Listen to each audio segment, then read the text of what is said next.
Hello, good morning, welcome back to my YouTube channel. कैसे हो आप सब? उम्मीद करती हूँ आप सब बहुत अच्छे होंगे। तो यहाँ सुबह सुबह मैंने सारे कपड़े जो है वॉश कर लिए हैं। 2 दिन का कपड़ा है ये। बीच बीच में तबीयत थोड़ा ठीक नहीं चल रहा था, इसीलिए मैं नहीं धो पा रही थी। और यहाँ पे मैंने सारे कपड़े धो लिए हैं सुबह सुबह। और मैं यहाँ पे पी रही थी पानी। तो देखिए बाहर का मौसम कितना अच्छा हो रखा है, एकदम अच्छा दिख रहा है बाहर का मौसम। ऐसा लग रहा है जैसे पानी गिरेगा, लेकिन ये जमशेदपुर है, यहाँ पानी नहीं गिरता है। तो बस उसका बाद मैं चल गई थी किचन में। और मैं आज बनाऊंगी एक पीठा, जो झारखंड का एक ट्रेडिशनल पीठा है, जो चिकन से बनता है, नॉनवेज वाला है। तो उसके लिए मैं सारे यहाँ पे प्रिपरेशन कर रही थी, क्योंकि आज हस्बैंड का भी ड्यूटी छुट्टी है। आज संडे है इसीलिए। तो यहाँ पे मैं वही सब बना रही थी। उसके लिए मैंने उड़द दाल और अरवा चावल सब कुछ रात में ही भिगो के रख दिया था। पूरा रात भर अगर आप भिगाओगे तो ये मतलब पीठा जो है बहुत सॉफ्ट बनता है और अच्छा भी लगता है। तो ये जो पीठा है ज़्यादातर हमारे जो झूला पर्व होता है उसमें बनता है, जो कि शुक्रवार को था। तो मैंने नहीं बनाया था क्योंकि हस्बैंड का उस दिन ड्यूटी था और बच्चे ये सब चीज़ खाते भी नहीं हैं। तो मैंने सोचा कि जब वो घर में रहेंगे तो तभी बनाऊंगी। तो आज संडे भी था, घर में थे, तो मैंने सोचा क्यों ना आज ही बना दिया जाए। थोड़ा बहुत सबको ही है घर में, सबको ही का छुट्टी है, तो मिलजुल के सबको ही खा ही लेंगे। तो इसीलिए मैं सबसे पहले ये सब पीस रही थी। तो जैसे कि पहले ये सब पीठा जो है मेरी मम्मी नानी ये लोग उन सबको ही बनाते थे। आजकल का जो लेडीज़ है इतना बिज़ी रहते हैं, फिर भी बनाते हैं, ऐसा मैं नहीं बोल रही कि नहीं बनाते हैं। लेकिन जो इतना बिज़ी डे रहता है, बिज़ी लाइफ में सबको को ऐसे बनाना पॉसिबल नहीं हो पाता है। पर पर्व तो सबको ही मनाता है, लेकिन जिस तरह पहले मनाया जाता था, जिस तरह पहले सेलिब्रेट किया जाता था, डे बाय डे वो सब ख़त्म होते जा रहा है। वैसे कोई भी नहीं मना पाता था, जैसे कि आज के दिन में बहुत मतलब इंजॉय करते थे, हर चीज़ बनता था। ये जो पर्व है सिर्फ खाने पीने का ही पर्व है, अच्छा अच्छा चीज़ें बनती है, लोग खाते हैं। और तो उस तरह का नहीं होता था जब मैं घर में थी। तो वो उड़ीसा में, ये आप लोगों को पता होगा, इस त्यौहार को बहुत अच्छे से मनाया जाता है। तो मैं जब वहाँ पर थी तो अच्छा से एंजॉय करती थी। पूरे 3 दिन तक मतलब कपड़ा, नया नया कपड़ा पहन के, पीठा उठा बन के आस पड़ोस के घर में जाना, सब कोई को पीठा देना, बहुत अच्छा लगता था। अभी वैसे तो कुछ भी नहीं हो पा रहा है, बस घर में बनाओ और खाओ, यही वाला सिस्टम हो गया है। तो बस वही पीठा बनाने के लिए मैं आई थी गार्डन में। और यहाँ पे मैं केले का पत्ता लेके जाऊँगी पीठा बनाने के लिए। तो आप ये पीठा कोई भी पत्ते से बना सकोगे, जैसे कोई साल का पत्ता होता है या और भी कुछ पत्ता, जैसे आप सबको पता होगा, कोई भी पत्ता से आप बना सकते हो। तो मेरे पास कुछ भी नहीं था, तो मैं मार्केट वैसे गार्डन से यही केले का पत्ता से ही मैं बनाऊंगी। तो पहले मैंने केले का पत्ता ले लिया है और अच्छे से मैं उसको वॉश वूश करके यहाँ पर धो लूँगी। तो मेरा साथ साथ मेरा जो भतीजा है वो भी मेरा आगे पीछे हो रहा था कि आप क्या बनाओगे चाची बोल के। तो मैं उसको बोल रहा था कि ये पहले देखो मैं आज क्या बना रही हूँ, खा के बताना। तो सबको एक्साइटेड थे, क्योंकि बच्चों को नहीं पता रहता है ना कि चिकन वाली पीठा होती कैसे है। वो सिर्फ एक्साइटेड रहते हैं देखने के लिए। जैसे ही पता चल जाएगा कि इसमें चिकन है तो वो लोग ऐसे भी नहीं खाते हैं। तो इसीलिए ही मैं नहीं बनाती हूँ ज़्यादातर, क्योंकि जो जो चीज़ बच्चे नहीं खाते हैं ना, तो फिर अच्छा नहीं लगता है। आप इतना मेहनत करके बनाओ और बच्चे ही नहीं खाएंगे तो अच्छा नहीं लग रहा है। और जब मैं अभी वॉइस ओवर कर रही हूँ ना, तो बंस खेल रहा है, तो हो सकता है उसका आवाज़ भी आपको आएगा। तो उसके लिए प्लीज़ उसे इग्नोर करें आवाज़ को। क्या करें, घर में बच्चे हैं, बच्चों को तो आप नहीं छोड़ सकते हो, तो वो बहुत हल्ला करते रहता है। उसका बाद में यहाँ पे पीठा सब कुछ जो है, बैटर वूटर सब कुछ रेडी कर दिया था। इसका जो है फुल रेसिपी मैंने अपना इंस्टाग्राम रील्स पे भी छोड़ दिया है और यूट्यूब के शॉर्ट्स पे भी छोड़ दिया। अगर आपको बनाने में कुछ भी इंटरेस्ट हो तो आप जाके वहाँ से चेकआउट कर लीजिएगा। पीठा सच में सही में बहुत अच्छा बना था। और उस दिन संडे था, तो हमारा जो इन्वर्टर था वो थोड़ा सा कुछ प्रॉब्लम हो रहा था। जब भी पावर ऑफ होता था तो ना इन्वर्टर भी काम नहीं कर रहा था। तो इसीलिए हस्बैंड बोल, तो वही मैं उनसे बोल रही थी कि आज जब आप घर में हो तो उसे भी ठीक कर ही दीजिए, क्योंकि आपको वैसे भी टाइम मिलता नहीं है। तो वो लोग अभी वही इन्वर्टर ठीक करने में लगे हुए थे। पावर बहुत अप डाउन हो रहा था। तो इसीलिए मैंने और ज़्यादा कुछ रिकॉर्ड नहीं किया था, क्योंकि लाइट नहीं थी ना, इसीलिए मैंने कुछ रिकॉर्ड नहीं किया। और वो पीठा बनने के बाद हम लोग खा पी के सबको ही निकल जाएंगे मेरे जो फूल बेटा है उसका घर, क्योंकि उनको आज लड़की वाले देखने आ रहे हैं। पूरा महीना महीना हम लोगों ने इसका घर उसका घर जा जा के थक गए हैं, पर क्या करें, रिश्तेदारी है, जाना तो पड़ेगा ही। आप अगर किसी का घर के काम पे खड़े होंगे तभी आपका घर में कोई आएगा। तो देख सकते हैं यहाँ पे हम लोग सब कोई बैठे हुए हैं। ज़्यादा कुछ मैं रिकॉर्ड नहीं करूँगी क्योंकि हर कोई कैमरा के सामने कंफर्टेबल नहीं होता है। तो इसीलिए यहाँ पे हम लोगों ने उस दिन खा पी के आते आते रात हो गया था। तो उस दिन मैं कुछ और शूट नहीं किया था और उस वही वीडियो को मैं अगले दिन का मॉर्निंग से फिर से कंटिन्यू कर रही हूँ। तो उसका नेक्स्ट डे मैंने बना रही थी, मेरे गार्डन पे हुआ है ये वाली साग, इसको पोई साग हमारे यहाँ बोलते हैं। आपके वहाँ क्या बोलते हैं और आप लोग खाते हो कि नहीं, प्लीज़ कमेंट में ज़रूर बताइएगा। तो कुछ सब्ज़ी वैसे थी नहीं, तो हस्बैंड बोल रहे थे कि यही बना दो मेरे लिए। काफ़ी दिनों से वैसे वो बोल रहे थे कि तुम किसी दिन मेरे लिए पोई साग के पत्ते बना देना। उनको बहुत पसंद है, वो अच्छे से खाते हैं, लेकिन मुझे उतना ख़ास नहीं लगता है। लेकिन ये बहुत हेल्दी होता है, अगर आप इसे खाते हो तो आपके हेल्थ के लिए बहुत अच्छा होता है। तो कभी कभार ऐसे खाना चाहिए। तो मैं फटाफट अभी वही बनाऊंगी क्योंकि आज से लक्ष्य का जो है स्कूल खुल गया है, तो उसको भी मुझे साथ ही साथ रेडी करना पड़ेगा। तो मैं वही उसको, अभी वो सोया है, करीबन 8-10 में उसका स्कूल है, वैन आएगा 7:30 करीबन आएगा। 15-20 मिनट का पहले ही वैन आके उसको ले जाता है। तो हमने वैन कर रखा था, पहले मैं ही जाती थी वंश को छोड़ने के लिए, लेकिन जब से वंश का टाइम से मैं प्रेग्नेंट थी तो मुझे ऐसे ऑटो से जाना पड़ता था। तो पता है आपको, ऑटो में तो जर्किंग होती है, तो डॉक्टर ने मना किया था ज़्यादा बाहर आना जाना करने के लिए, वंश का टाइम है, इसीलिए हमने उस टाइम से वैन लगवा दिया था। तो वो वैन से ही आना जाना करता है। तो वही चीज़ें फटाफट से इनके लिए भी मैं सब्ज़ी चढ़ा दूँगी, फिर मुझे वंश के लिए भी तैयारी करनी पड़ेगी। तो बस वही, रात को ठीक से हम लोग सोए भी नहीं हैं क्योंकि बंस रात भर परेशान कर रहा था। रात को वो खूब रो रहा था, कल एकदम चिड़चिड़ा सा हो गया था, बीच बीच में उठ उठ के उसको भी देखना पड़ रहा था। तो बस फटाफट से मैं सब्ज़ी बनाऊंगी और जाऊंगी फिर लक्ष्य को तैयार करने के लिए। यहाँ पे मैं लक्ष्य को भी रेडी कर दे रही हूँ।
पे नाश्ता पानी करने के बाद हस्बैंड भी जा रहे थे ड्यूटी। लक्ष्य को वैन तक छोड़ के आने के बाद उन्होंने भी नाश्ता कर लिया था और मैंने टिफ़िन विफ़िन पैक करके दे दिया था। तो यहाँ पे वो बंस का साथ खेल रहे थे और बंस गाड़ी में बैठने के लिए परेशान रहता था। तो उस दिन को ये वो बात कर रहे थे उन बंस का साथ, और उसके बाद वो भी ड्यूटी चल जाएंगे यहाँ पे।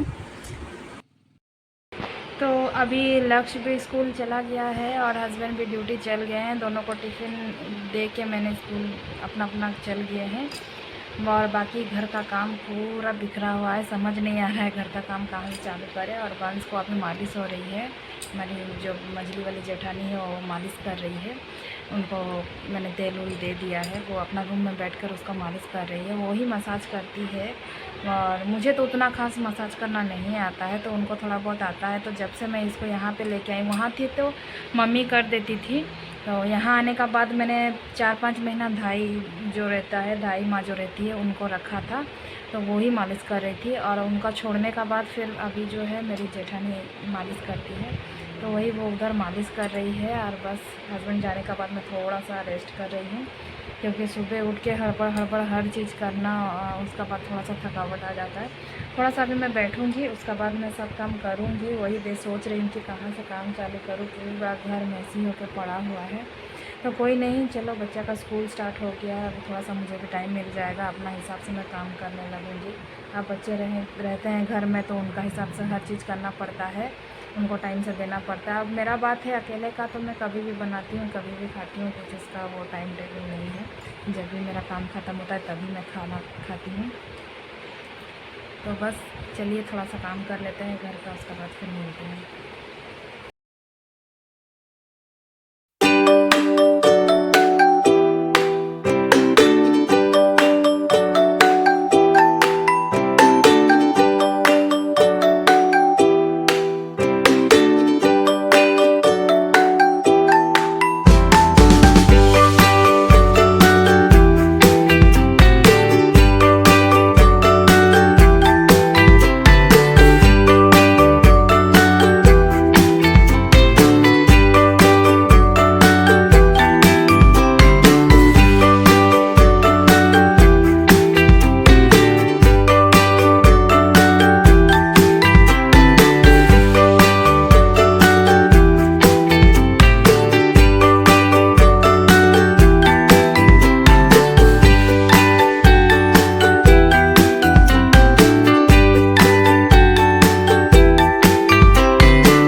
अभी 10 बजने वाला है, सब काम ख़त्म हो चुका है। और अभी मैं थोड़ा सा नाश्ता कर लूँगी। नाश्ता में मैंने ज़्यादा कुछ नहीं, बस रोटी सब्ज़ी ही लिया है, जो सब्ज़ी मैंने सुबह बनाया था।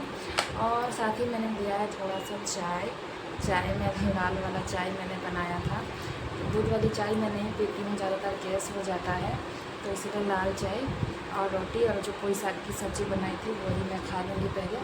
और वंश अभी सोया है, और उठने का बाद में फिर उसको भी सैलेड खिलाऊँगी, और फिर लंच के लिए थोड़ा बहुत कुछ बनाना पड़ेगा। अभी 11:30 बजे लंच भी आ जाएगा, उसका 11:30 बजे छुट्टी हो जाएगा, तो फिर उसके लिए भी थोड़ा बहुत कुछ बनाना पड़ेगा।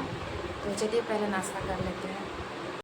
तो यहाँ पे मैं ब्रेकफास्ट कर चुकी हूँ फाइनली। आज थोड़ा सा मुझे रेस्ट करने को मिल रहा है, बच्चे लक्ष्य स्कूल जा रहा है, तो अभी थोड़ा सा मुझे टाइम मिल रहा है नाश्ता वास्ता करके। काम तो बहुत है, काम कभी ख़त्म होता नहीं है। मैंने जो नाश्ता किया था उसमें बर्तन भी अभी धोने हैं, और लक्ष्य के लिए थोड़ा बहुत कुछ लंच बनाऊँगी, और बस उतना ही। और बंस अभी उठ के खेल रहा है। हुआ यूँ था कि जहाँ हम लोग गए थे, जैसे कि मैंने वीडियो में आप सबको दिखाया कि जहाँ पे गए थे, जो मेरा फूल बेटा है उनको जो देखने आए थे, तो वहाँ भीड़ बहुत थी।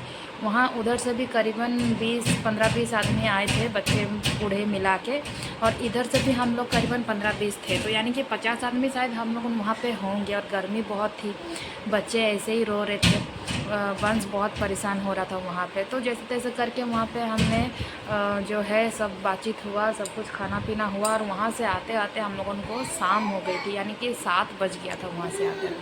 वहाँ से आने का बाद जो है वंश इतना रोया, इतना परेशान किया, ना ही किसी का गोदी में जाता है, ना ही मतलब खेल रहा था, कुछ नहीं कर रहा था, सिर्फ एकदम रोए जा रहा था, एकदम चिड़चिड़ा सा हो गया था। तो मेरी जो सासू माँ है मेरे को बोली कि उसको थोड़ा सा झाड़ दो तुम, जो नज़र उतारते हैं।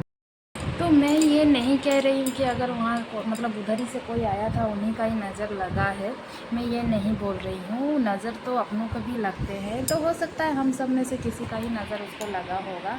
तो बहुत रोना मतलब रो रहा था, बिल्कुल रह ही नहीं रहा था। तो मैंने भी नज़र उतार दिया उसका। जैसे हमारे पुराने जो नाना दादी के नुस्खे हैं, वही नुस्खा से मेरी मम्मी हम लोगों को भी ऐसे ही नज़र उतारती थी जब हम लोग बीमार पड़ते थे तब। तो तब मुझे इन सब बातों का मतलब बिल्कुल भी मेरे को भरोसा नहीं था, विश्वास नहीं होता था। ये मम्मी को भी हम लोग बोलते ये सब तुम क्या करते रहती हो बोल के मम्मी को हम लोग गुस्सा करते थे। लेकिन बात अब जब अपने बच्चों पे आ गई है तो हर चीज़ पे भरोसा करना पड़ता है, चाहे वो जादू हो, टोना हो, भूत हो, प्रेत हो, हर चीज़ में। तो लक्ष्य का टाइम पे ही, लक्ष्य को जब वो छोटा था तब वो भी बहुत रोता था। कहीं भी हम लोग बाहर जाते थे घूमने के लिए, स्पेशली घूमने फिरने के लिए, तो वहाँ से जैसे ही लाती थी मैं, वहाँ से आते साथ ही वो रोना चालू करता था। तो तभी मेरा सास ससुर, तब मेरा ससुर भी थे, तो वो भी वैसे ही बोलते थे कि तुम एक काम करो, इनको नज़र ही उतार। तो मैं कहीं ना कहीं थोड़ा सा गुस्सा हो जाती थी कि बच्चा एक तो रो रहा है और ये लोग कौन बोलता है कि नज़र उतार दो, उससे होता क्या है। लेकिन सच में यार, जब से मैं नज़र उतारने लग जाती हूँ बच्चों को, तब से मुझे पता चला कि ये भी एक चीज़ होती है और ये बहुत एक अच्छी चीज़ होती है। देखिए, नज़र उतारने के लिए हम लोगों को कुछ करना नहीं पड़ता है। जो भी बूढ़े बुजुर्ग या फिर सास ससुर जो भी नुस्खे बताते हैं, उसी से हम लोगों को वही करना होता है। तो एक बार करने में क्या है, करने में क्या है, कुछ गलत नहीं है। तो मैं भी पहले इन सब चीज़ों का बिल्कुल यकीन नहीं करती थी, लेकिन अभी मेरे भी जब बच्चे को नज़र लगती है या फिर वो रोते थे, तब मैं ये सब चीज़ करती थी तो वो तुरंत ठीक होते थे। तो मुझे भी पता चला कि नहीं, मतलब कभी कभार पुराने बूढ़ा बुजुर्ग का बात सुनना चाहिए, पुराने लोग के जो नुस्खे रहते हैं उनको भी एक बार आजमाना चाहिए। तो तभी से मैं लक्ष्य का टाइम से ही कहीं भी बाहर से बच्चों को लेके आती हूँ तो नज़र उतारती हूँ। और अभी भी मैंने कल भी ऐसे ही बंस को नज़र उतारा, तो अभी वो थोड़ा सा वो ठीक है। और रहा बात गर्मी भी है, हो सकता है गर्मी से भी ऐसा होता होगा, लेकिन फिर भी एक बार नज़र उतार देने में क्या है। तो मैं ऐसा नहीं बोल रही कि उधर से जो आया था उन्हीं का नज़र लगा है या फिर और किसी का नज़र लगा है। नज़र अपनों के भी लगते हैं, मम्मी पापा का भी नज़र लगता है, हमारे यहाँ ऐसे बोलते हैं। अगर अभी बच्चा छोटा है तो दिखने में सुंदर लग रहा है, बच्चों का जो एक्टिविटीज़ होता है वो देखने में आदमी बहुत सबको अच्छा लगता है, तो हो सकता है उसी में ही ऐसा कुछ हुआ होगा, नज़र लगा होगा। तो इसीलिए मैंने कल नज़र उतारा, लक्ष्य का भी और बंस का भी, दोनों का ही हम लोगों ने नज़र उतारा। तो बस अभी वो तो ठीक है। अभी वो उठ के खेल रहा है, अभी अच्छा से खेल रहा है, कल बिल्कुल नहीं खेल रहा था, तो अभी वो एकदम ठीक हो गया है। तो चलिए, अभी थोड़ा बहुत लंच बनाती हूँ, अभी लक्ष्य भी आ जाएगा, उसका बाद उसका ऊपर ध्यान देना पड़ेगा क्योंकि बहुत दिनों का बाद स्कूल खुला है। तो अभी बहुत एग्ज़ाम भी चालू हो जाएगा, तो पूरा ध्यान उसका ऊपर भी देना होगा। तो चलिए, आज का वीडियो को यहीं पे एंड करते हैं, मिलते हैं नेक्स्ट ब्लॉग पे। अगर आप सबको मेरा ये ब्लॉग अच्छा लगा तो प्लीज़ लाइक करें, शेयर करें, कमेंट करें और मेरे चैनल को सब्सक्राइब कर दें। देखिए, सब्सक्राइब करने में कोई पैसा नहीं लगता है, तो प्लीज़ जल्दी जल्दी मेरे चैनल को सब्सक्राइब कर दीजिए। तब तक के लिए bye bye, good night, take care.